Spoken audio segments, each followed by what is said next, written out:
Hi friends, Roland Kim here from Move to Vancouver, Canada, and today we're going to talk about buying tip number 1 out of 25 tips that we'll focus on, and that is buying real estate with logic and not emotion.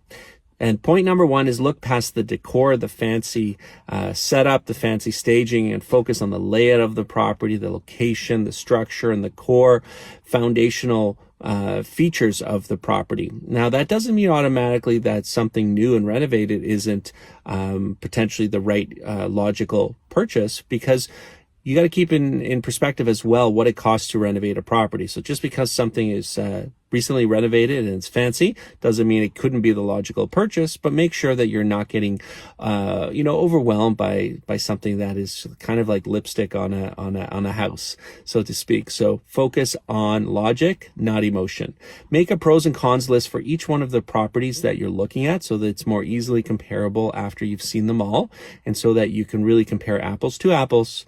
And most importantly, for tip number 1 is sleep on it. Don't offer in the heat of the moment. Sleep on it and think about how you feel about the property in the morning. Then talk to your realtor and figure out, is it still a property that makes you happy? At that point, you know you're buying with logic and not emotion. If you like what I'm covering, just subscribe to the channel.